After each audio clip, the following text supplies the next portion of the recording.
அனைவருக்கும் வணக்கம். நான் ராஜேஷ். இன்றைக்கு டாடா நெக்ஸான் XZA ப்ளஸ் அப்படிங்கிற ஒரு காம்பேக்ட் எஸ்யூவியில் பயணம் பண்ணிக்கிட்டு இருக்கேன். மதுரையிலிருந்து தூத்துக்குடி சாலையில் இருக்கேன், ஹைவேல.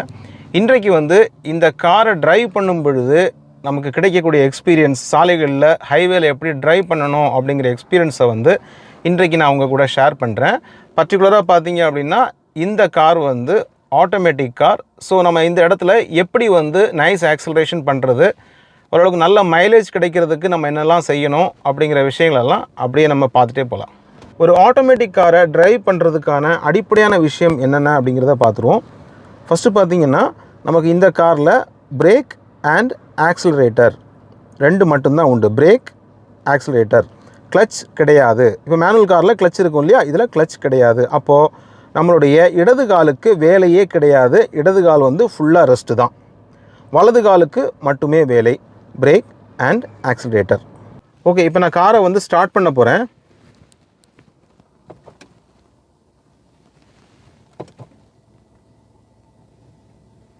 ஆனால் ஸ்டார்ட் ஆகாது பாருங்கள்.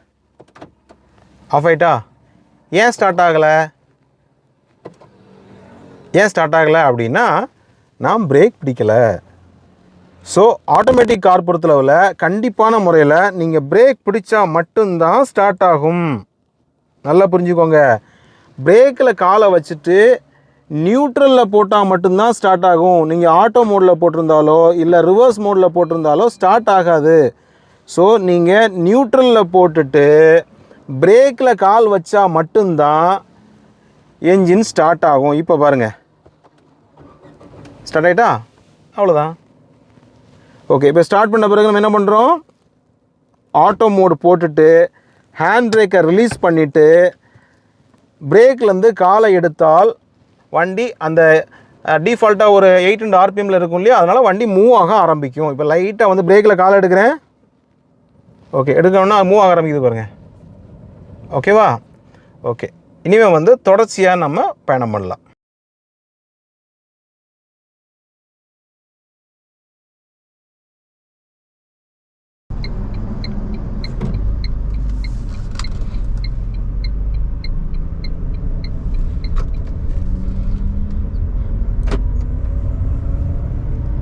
நம்ம அப்படியே நைஸாக ஆக்சலரேஷன் பண்ணும் பொழுது ஆட்டோமேட்டிக்காக உங்களுக்கு கியர்கள் ஃபார்வர்டில் போய்கிட்டே இருக்கும். இப்போ பார்த்தீங்கன்னா செகண்ட் கியருக்கு மாறிட்டு 2A அப்படின்னு இருக்கும். இதில் பார்த்தீங்கன்னா இப்போ 3A அப்படின்னு மாறிடுச்சு.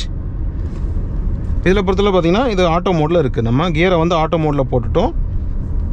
ஆக்சலரேஷன் பார்த்தீங்க அப்படின்னா நான் ரொம்ப நைஸாக பண்ணிக்கிட்டு இருக்கேன். இதில் பார்த்தீங்கன்னா இப்போ ஒரு 1500 RPM தான் இருக்குது. ஸோ 1500 RPM ரேஞ்சில் அப்படியே நைஸ் ஆக்சலேஷன் பண்ணும் பொழுது வேகம் போக போக அது கியர்களை தானாகவே மாற்றிக்கொள்ளும். அந்த குறிப்பிட்ட வேகம் வந்த உடனே அது 4th கியருக்கு மாறிடும். ஓகே, இப்போ பார்த்தீங்கன்னா 4th கியருக்கு மாறிடுச்சு. ரைட்டா? இப்போ சிட்டி மோடில் இது போய்கிட்டு இருக்கு. ஈகோ மோடுக்கு மாத்திரம். Economy drive mode activated. Okay, activated. இப்போ பார்த்தீங்கன்னா உங்களுக்கு பிக்கப் ஓரளவுக்கு நார்மலாக இருக்கும், ஆனால் நல்ல மைலேஜ் கிடைக்கும். இப்போ இதில் பார்த்தீங்கன்னா நான் ஒரு 1500 RPM to 2000 வரைக்கும் நான் மெயின்டைன் பண்ணலாம் அப்படின்னு இருக்கேன். ஸோ ஒரு 2000 RPM ரேஞ்சை நான் மெயின்டைன் பண்ணும் பொழுது எனக்கு ஓரளவுக்கு நல்ல மைலேஜும் கிடைக்கும், ஓரளவுக்கு நல்ல ஸ்பீடும் போகும். ஒரு 80 to 100க்குள்ளே மெயின்டைன் பண்ண போகிறேன். இப்போ பார்த்தீங்கன்னா 5th கியர் மாறி இருக்கு இல்லையா, 5A அப்படின்னு இருக்கும். ஸோ 5th கியர் மாறி இருக்கு. ஓகே, இப்போ நம்ம ஹைவேல சில விஷயங்களை எப்படி ட்ரைவ் பண்ணணும் அப்படின்னு பார்க்கலாம். எப்போவுமே பார்த்தீங்க அப்படின்னா ஹைவே போயிட்டீங்க அப்படின்னாலே நம்ம லெஃப்ட் லேன், அதாவது நீங்கள் ஸ்லோவாக போகிறதா இருந்தால் இடது பக்க லேனை நம்ம செலக்ட் பண்ணிக்கிடணும். கொஞ்சம் ஸ்பீடாக போகிறோம் அப்படின்னா ரைட் லைனை செலக்ட் பண்ணிக்கலாம், அல்லது ஓவர்டேக் பண்ணும் பொழுது ரைட் லைனை செலக்ட் பண்ணணும். இதுதான் விதி. ஆனால் இங்கே பல பேர் பார்த்தீங்க அப்படின்னா அப்படி போகிறதில்ல, மாற்றி மாற்றி போவாங்க. பட் நாம் மேக்ஸிமம் நம்ம ஸ்லோவாக போனோம் அப்படின்னா லெஃப்ட் லைனை செலக்ட் பண்ணுறது ரொம்ப ஈஸியான ஒரு விஷயம், ப்ளஸ் அதுதான் கரெக்ட் அப்படின்னு சொல்லுவேன். ஓகே, இப்போ நம்ம ஓவர்டேக் பண்ண போகிறோம் இல்லையா, அப்போ ரைட் இண்டிகேட்டர் போட்டு சைடு மிரரில் பார்க்குறோம், வண்டி இல்லை. ஓகே, அப்படியே ஓவர்டேக் பண்ணுறோம், ஒரு ஹார்ன் பண்ணிக்கிறோம். பகல் நேரங்களில் கண்டிப்பாக ஹார்ன் பண்ணணும். இரவு நேரங்களில் டிம் ரைட் போட்டு போகணும். ஓகே ஓகே, அப்போ நம்ம தெளிவாக ஒரு விஷயம் புரியுது. ஸ்பீடு கம்மியாக இருந்தால் லெஃப்ட் லைன், ஸ்பீடாக போகிறதா இருந்தால் ரைட் லைன், ப்ளஸ் ஓவர்டேக் பண்ணுறதுக்கு ரைட் லைன் செலக்ட் பண்ணுறோம். இப்போ வந்து பார்த்தீங்கன்னா நம்ம குயிக்காக போகிறோம் அப்படின்னு வைங்களேன், கொஞ்சம் குயிக்காக போகணும். இதே ஈகோ மோடில் குயிக்காக போகணும் அப்படின்னா ஆக்சிலேட்டர் கொஞ்சம் கூட கொடுத்தா போதும். இல்லை இப்போ வந்து எனக்கு வந்து கொஞ்சம் இன்னும் ஸ்பீடு வேணும் அப்படின்னா ஸ்போர்ட் மோடு போடலாம். இப்போ போடுறேன் பாருங்கள். Sport drive mode activated. இப்போ என்ன நடக்கும் அப்படின்னா ஆக்சிலேட்டர் லைட்டாக தான் பண்ணுறேன், ஆர்பிஎம் கூடுது பாருங்கள். ஆர்பிஎம் 2000 ஆகிட்டா. இவ்வளோ 80 to 83 ஸ்பீடு வந்த பிறகும் 4th கியர், இப்போ தான் 5th கியர் மாறுது பாருங்கள். கரெக்டாக அந்த மாதிரி ஸ்போர்ட் மோடு வந்து ரொம்ப குயிக்காக வந்து வண்டி மூவ் ஆகும், நல்ல டார்க் பவர் இருக்கும். பட் இதில் வந்து பார்த்தீங்கன்னா மைலேஜ் வந்து ரொம்பவே ட்ராப் ஆகும். ஸோ இப்போவுமே நான் ஸ்போர்ட் மோடில் தான் இருக்கேன். பார்க்கலாம். இப்போ இந்த ட்ரக்கு வந்து நிறைய பேர் கேட்கலாம். நான் ஏற்கனவே நம்ம இன்டர்வியூவில் ஒரு இடத்துல ஒரு ட்ரக் ஓட்டுநர்கிட்ட கேட்டிருந்தோம், நீங்கள் ஏன் ரைட் லைனில் போகிறீங்க, ரைட் லைன் வந்து கொஞ்சம் ஸ்பீடாக போகக்கூடிய லேன் இல்லையா, அப்போ நீங்கள் இப்படி ரைட் லைன் போனீங்க அப்படின்னா அது கரெக்டாக விதிகளுக்கு உட்பட்டது கிடையாது அப்படிங்கும்போது அவங்க ஒரு விஷயம் சொன்னாங்க, கொஞ்சம் லாஜிக்காக தான் இருந்துச்சு. இடது பக்கத்தில் பார்த்தீங்க அப்படின்னா லேனில் நிறைய பேர் 2 வீலர்ஸ் போவாங்க பார்த்துக்கோங்க, அதில் நமக்கும் கொஞ்சம் ரெஸ்பான்சிபிலிட்டி இருக்குது அப்படின்னு சொல்கிறோம். 2 வீலர்ஸ் பார்த்தீங்க அப்படின்னா ரொம்பவே இடைஞ்சல் கொடுப்பாங்க சில நேரங்களில். அவங்க வந்து அந்த ஒயிட் கோடுக்கு அந்த பக்கம் போகாமல் என்ன பண்ணிகிட்டு இருப்பாங்கன்னா இதில் சென்டர் ஆஃப் த ரோடு போயிட்டே இருப்பாங்க பார்த்துக்கோங்க. அப்போது ஒரு ட்ரக் வந்து போகுது அப்படின்னா அந்த ட்ரக் வந்து ஒவ்வொரு இடத்துலையும் ஸ்லோ பண்ணி திரும்பி வந்து கட் பண்ணி திரும்பி அவங்களுக்கு வழி விட்டு இப்படிலாம் போகிறது பார்த்தீங்கன்னா ஒரு ட்ரெய்லருக்கோ ஒரு பெரிய டாரஸ் ட்ரக்குக்கெல்லாம் பார்த்தீங்கன்னா ரொம்ப சிரமமான காரியம். அந்த ஓட்டுநருக்கு பார்த்தீங்க அப்படின்னா ரொம்ப ஸ்ட்ரகிள் இருக்கும். வண்டியை வந்து ஸ்லோ பண்ணிட்டு பிக்கப் பண்ணுறது பார்த்தீங்க அப்படின்னா ரொம்ப கஷ்டம் இருக்கும். அவங்களுக்கு நிறைய மைலேஜ் வேஸ்ட் ஆகும். இப்போ பார்த்தீங்கன்னா ஒரு பெரிய ட்ரக்குக்கெல்லாம் வெறும் 3 கிலோமீட்டர் 3.5 கிலோமீட்டர் மைலேஜ் தான் கிடைக்கும். அப்படிங்கிறதுனால அந்த ஸ்ட்ரகிள்லாம் கொடுக்காம அந்த 2 வீலர்ஸ்காரங்க ஃபுல்லாக லெஃப்ட்டில் ஒதுங்கி போனால் நல்லாயிருக்கும். ஆனால் அப்படி போக மாட்டாங்க. நிறைய இடைஞ்சல் கொடுக்குறதுனால தான் அவங்க என்ன பண்ணுறாங்க, இந்த ரைட் லைனுக்கு வர்றதாக சொன்னாங்க. ஒரு லாஜிக்கான விஷயந்தான். அவங்களுக்கு அந்த கஷ்டத்தை புரிஞ்சுக்கிட்டு 2 வீலர்ஸ் என்ன பண்ணணும் அப்படின்னா ஃபுல்லாக லெஃப்ட்டில் ஒதுங்கி போனால் நல்லாயிருக்கும். ஓகே, இப்போ வந்து பார்த்தீங்கன்னா நம்ம இந்த ட்ரக்கை ஓவர்டேக் பண்ணுறதுக்கு லெஃப்ட் இண்டிகேட்டர் போட்டோம். ஓகே, லெஃப்ட் மிரரில் பார்த்துட்டோம், ஒன்றும் இல்லை, அப்படியே போகலாம். ஒரு ஹார்ன் பண்ணிக்கலாம், அவ்வளோதான், போயிட்டே இருக்கலாம். பொதுவாக ஒரு ஹைவேல ஒரு 80 ஸ்பீட் அப்படிங்கிறது சிலருக்கு வந்து அது போரிங்காக இருக்கலாம். ஆனால் உண்மையிலேயே அது வந்து ரொம்ப பாதுகாப்பாக இருக்கும். ஈஸியாக கண்ட்ரோல் பண்ண முடியும், வாகனத்தை வந்து கண்ட்ரோல் பண்ண முடியும். இந்த மாதிரி பல விஷயங்கள் இருக்குது. இப்போ இந்த 2 வீலர் வந்து அந்த கோடு இருக்கு இல்லையா, அந்த கோட்டுக்கு அந்த பக்கம் போகிறது, இப்போ இவங்கெல்லாம் அந்த பக்கம் தான் போகிறாங்க, இது கரெக்டு. இவங்க என்ன பண்ணுறாங்க அப்படின்னா கோட்டுக்கு உள்ளே வந்து சென்டர் ஆஃப் த ரோடு வந்து ஸ்லோவாக போகிறாங்க அப்படிங்கிறது அது தப்பான வேலை. அதனால தான் இந்த ட்ரக் டிரைவர்ஸுக்கு லாங் சேசிஸ் வண்டி உள்ள வெஹிக்கிள்கெலாம் வந்து ஸ்ட்ரகிளிங் இருக்கும். அதனால் அதை புரிஞ்சுக்கிடணும். ஓகே, இப்போ பார்த்தீங்கன்னா ஒரு ஹார்ன் பண்ணிக்கலாம், அப்படி போயிட்டே இருப்போம். இப்போ பாருங்கள், நம்ம வந்து ஆட்டோ மோடில் தான் போட்டு போய்கிட்டே இருக்கோம். தேவைன்னா இது மேனுவல் மோடு போட்டுக்கலாம். இப்போ மேனுவல் மோடு போடுறேன் பாருங்கள். ரன்னிங்கில் எதுவுமே பிரேக்கெலாம் பிடிக்க வேண்டாம். அப்படியே இதில் பார்த்தீங்கன்னா 6th கியரில் இருக்குது இல்லையா, 6Aல இருக்குது. ஓகே, இப்போ நம்ம வந்து 6வது கியரில் இருக்குது. 6வது கியரில் நான் என்ன பண்ணுறேன் அப்படின்னா அப்படியே மேனுவல் மோடு போட்டுக்கலாம். இப்போ நான் ஆட்டோ மோடில் இருக்குல்ல, அவ்வளோதான். இப்போ என்ன நடக்கும் அப்படின்னா அந்த 6வது கியரில் இருந்துச்சு இல்லையா, அதே 6வது கியரில் இருக்கும். ஆனால் நீங்கள் ஆக்சிலேட்டரை கால் எடுத்து ஸ்லோ பண்ணிங்க அப்படின்னா ஆட்டோமேட்டிக்காக கியர்கள் டவுன் ஆகும், ஆனால் மேலே போகாது. மேனுவல் மோடை பற்றி நீங்கள் புரிஞ்சுக்கோங்க. ஸ்லோ பண்ணால் கீழே வந்துடும், கியர் வந்து 6லேருந்து 5th 4th அப்படின்னு வருமே தவிர அடுத்த கியருக்கு போகணுன்னா நம்ம ப்ளஸ் பண்ணணும். இப்போ நான் உதாரணத்துக்கு அதையும் காட்டுறேன் பாருங்கள். அப்படியே கொஞ்சம் ஸ்லோ பண்ணிட்டேன். ஸ்லோ பண்ணும்போது இப்போ 5th கியர் வந்துட்டு, இப்போ 5th கியர் பண்ணிட்டு 4th வந்துட்டு, இப்போ நான் ஆக்சிலேட்டர் பண்ணிகிட்டே இருந்தேன் அப்படின்னா எவ்வளோ தான் ஆக்சிலேட்டர் பண்ணாலும் சரி அது 4th கியரை விட்டு 5th கியருக்கு போகாது. அது போகணும் அப்படின்னா நாம் தான் என்ன பண்ணணும், கியரை வந்து ப்ளஸ் பண்ணணும். இதில் ப்ளஸ் கொடுத்துருப்பாங்கல்ல, ப்ளஸ் பண்ணணும். இவ்வளோதான், இதுதான் மேனுவல் மோடு. ப்ளஸ் பண்ணுறேன். ஓகே, 5th கியர் மாறிட்டு அடுத்து ப்ளஸ் பண்ணுறேன், 6th கியர் மாறிட்டு.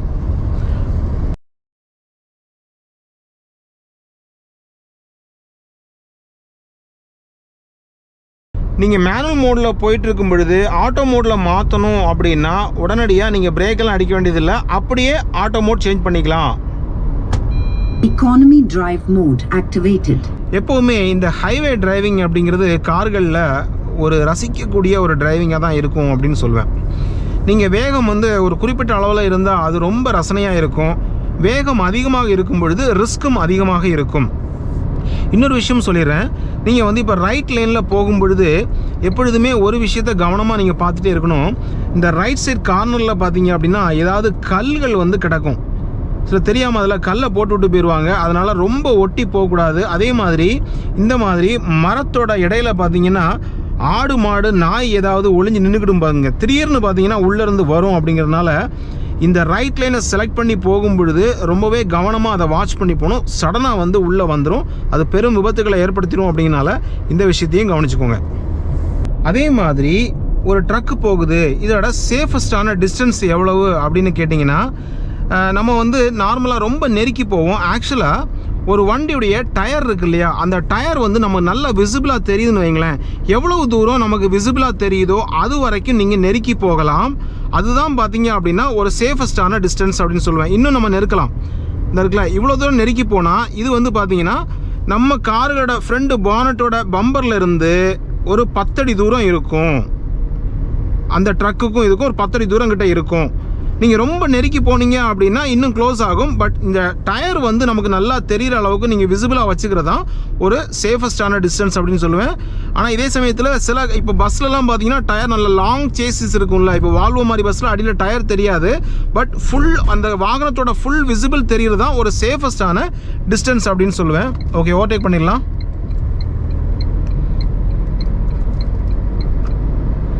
ஓகே, இப்போ பார்த்தீங்கன்னா இதில் ட்ரெய்லர் போகுது. இந்த ட்ரெய்லர் பொறுத்தளவில் நமக்கு ஒரு மேக்ஸிமம் ஒரு சேஃபான டிஸ்டன்ஸ் எது அப்படின்னு பார்த்தீங்கன்னா, முதல்ல நான் சொன்ன மாதிரி தான், அந்த பின்னாடி டயர் தெரியுது பார்த்தீங்களா, இந்த டயர் வந்து எவ்வளோ தூரம் நமக்கு ஃபுல்லாக நல்லா தெரியுதோ அது வரைக்கும் தான் சேஃப். அவ்வளோதான், இவ்வளோ தூரம் வச்சுக்கலாம். அதே மாதிரி இந்த மாதிரி ட்ரெய்லர்ஸ் பின்னாடி வந்து ரொம்ப க்ளோஸாக நீங்கள் போகக்கூடாது, ரொம்ப நெருக்கி போகக்கூடாது. காரணம் என்னென்னா, அந்த 2 டயருக்கு இடையில ஒரு கல் மாட்டி என்ன பண்ணுவோம்னா டக்குன்னு தூக்கி நம்ம கண்ணாடியில் வந்து அடித்து உடச்சிரும். அப்படிங்கிறனால எப்போவுமே இந்த மாதிரி ட்ரக்ஸ், அதாவது 2 டயர் இப்படி இருக்குல்ல, இது வந்து பின்னாடி இருக்குது, எதுவுமே தடுப்பு இல்லை அப்படின்னா கண்டிப்பாக அந்த வாகனத்துக்கு பின்னாடி நீங்கள் போகிறத தவிர்க்கணும். சடனாக பார்த்தீங்கன்னா ஒரு கல் ஒரு செகண்ட் தான் அப்படி வந்து அடிச்சிடும். அப்படிங்கிறனால ரொம்ப க்ளோஸாக போகக்கூடாது அப்படிங்கிறதையும் தெரிஞ்சுக்கோங்க. ஓகே, ஓவர்டேக் பண்ணிடலாம்.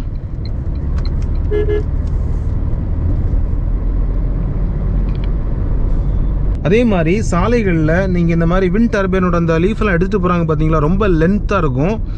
இந்த மாதிரி வாகனங்களில் வந்து நீங்கள் ஓவர்டேக் பண்ணும் பொழுது ரொம்ப கவனமாக இருக்கணும். காரணம் என்ன அப்படின்னா, இதை வந்து நீங்கள் ஓவர்டேக் பண்ணாலும் ரொம்ப நீளமாக இருக்கும். அப்படிங்கிறனால பின்னாடி பார்த்தீங்களா ஒரு எஸ்கார்ட் வண்டி போயிட்டுருக்கு. ஸோ நம்ம அவசரப்படக்கூடாது. அவங்கள ஓவர்டேக் பண்ணும் பொழுது ரொம்ப மெதுவாக கவனமாக பண்ணணும். ஏன்னா நல்ல லென்த் இருக்கும், ரொம்ப அதாவது சிரமப்பட்டு தான் போயிட்டுருப்பாங்க. இப்போ இதில் பார்த்தீங்கன்னா அவங்களுக்கு ஒரு பேரிகார்டு வருது. ஸோ இவங்க என்ன பண்ணுவாங்க அப்படின்னா அந்த பேரிகார்டை நவுட்டி லைட்டாக பார்க்கலாம், அதை கொஞ்சம் அட்ஜஸ்ட் பண்ணி தான் போவாங்க பாருங்கள்.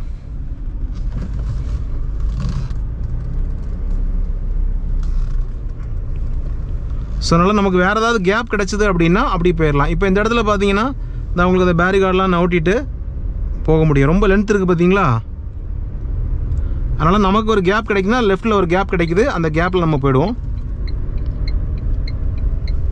அப்படி இல்லை, நம்ம கேப் இல்லை அப்படின்னா நின்று வெயிட் பண்ணி தான் போகணும். பார்த்தீங்களா,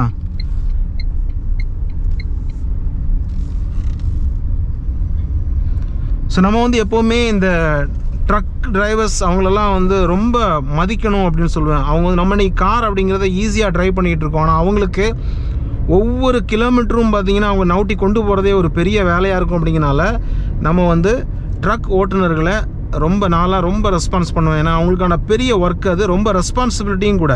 ஸோ அவங்ககிட்ட போயிட்டு நம்ம திறமையெல்லாம் அங்கே காட்டக்கூடாது. கஷ்டப்பட்டு போயிட்டு இருப்பாங்க, அவங்கள பின்னாடி போய் ஹார்ன் அடித்து அவங்கள வந்து வெறுப்பேற்றுறது, இந்த மாதிரி வேலைகள்லாம் பண்ணுறது பார்த்திங்கன்னா ரொம்ப ஒரு எப்படி சொல்கிறது, அறிவு கட்டத்தனமான ஒரு வேலை அப்படின்னு சொல்லுவேன். அதே மாதிரி நம்ம வந்து ஹைவேல ட்ரைவ் பண்ணும் பொழுது எந்த லேன் வந்து ஃப்ரீயாக இருக்குது அப்படிங்கிறத நீங்கள் முன்னக்கூட்டியே ஜட்ஜ் பண்ணிவிட்டு அந்த லேனுக்கு வந்து நீங்கள் மாறிடணும், ரொம்ப முன்னக்கூட்டியே மாறிடணும். சரி, என்ன பண்ணாங்கன்னா பக்கத்தில் போயிட்டு அப்படி கட்டடிக்கிறத வந்து ஒரு ஸ்டைலாக நினைக்கிறாங்க. அது தேவைப்படுற இடத்துல பட்சத்தில் பண்ணலாம். பட் உங்களுக்கு ஒரு நல்ல ஒரு லாங் ஸ்பேஸ் இருக்குது, நல்ல ஒரு விசிபிளாக இருக்குது அப்படின்னா நீங்கள் முன்னக்கூட்டியே, இப்போ இந்த இடத்துல பார்த்தீங்கன்னா நமக்கு இந்த லெஃப்ட் ட்ராக் தான் வந்து ஃப்ரீயாக இருக்குது அப்படிங்கனால நம்ம வந்து லெஃப்ட்லேயே போயிட்டுருக்கோம். பட் சில நேரங்களில் பார்த்தீங்கன்னா தூரத்தில் இருந்தே தெரியும் வலது பக்க லேன் வந்து உங்களுக்கு ஃப்ரீயாக இருக்கிறதாக தெரிஞ்சால் நீங்கள் அங்கேயே வந்து மாறிடுறது நல்லது அப்படின்னு சொல்லுவேன். இப்போ இந்த இடத்துல வந்து எனக்கு வலது பக்க லேன் ஃப்ரீயாக இருக்குது, ஒரு ஹார்ன் அடிச்சுக்கிட்டேன்.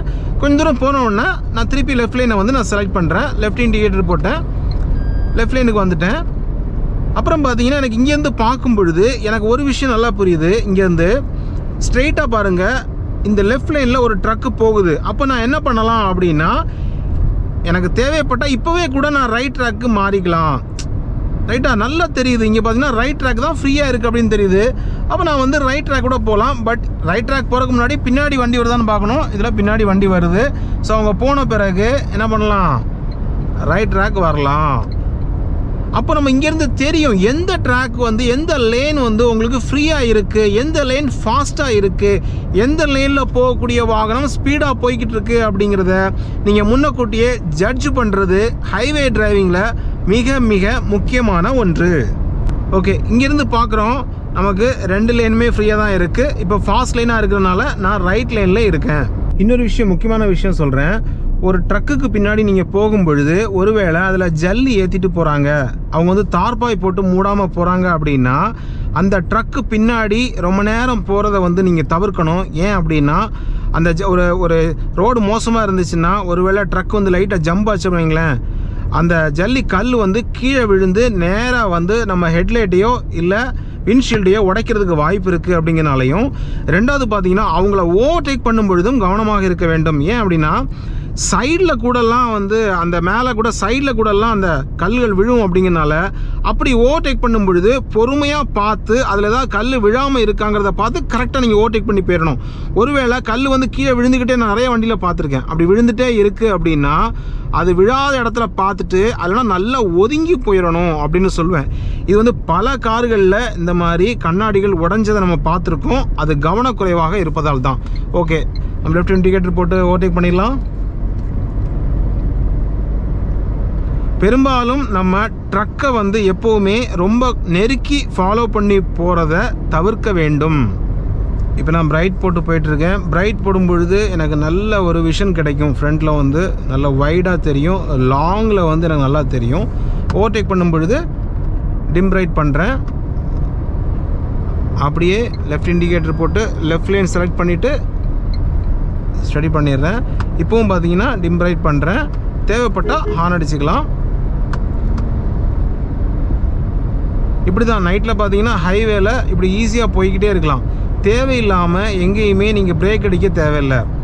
ஒரு வண்டிக்கு பின்னாடி போய் நீங்கள் அடிக்கடி பிரேக் அடித்து கட் பண்ணுறதே பார்த்தீங்க அப்படின்னா ஒரு நல்ல டிரைவிங் கிடையாது. அது டைமையும் வேஸ்ட் பண்ணணும், உங்களுடைய ஃபியூலையும் வேஸ்ட் பண்ணணும். அப்படிங்கிறனால உங்களுக்கு லேன் ஃப்ரீயாக இருக்குது அப்படின்னா நீங்கள் பாட்டுக்கு போய்கிட்டே இருங்க. கரெக்டாக செலக்ட் பண்ணி ஒரு பாம்பு எப்படி நெளிஞ்சு போகும் அதே மாதிரி ஒரு ஸ்னேக் டிரைவிங் அழகாக பண்ணுங்கள். அது சூப்பராக இருக்கும். இன்றைக்கு வந்து இந்த ஹைவே டிரைவில் வந்து பல விஷயங்களை பார்த்துட்டே வந்தோம். அதே மாதிரி இந்த டாடா நெக்ஸானுடைய இந்த ஆட்டோமேட்டிக் காரை எப்படி டிரைவ் பண்ணுறது அப்படிங்கிற விஷயங்களையும் பார்த்தோம். கண்டிப்பாக இது வந்து உங்களுக்கு ரொம்பவே உபயோகமாக இருந்திருக்கும் அப்படின்னு நம்புகிறேன். தேங்க்யூ ஸோ மச் ஃபார் வாட்சிங் அவர் வீடியோஸ். தேங்க்யூ.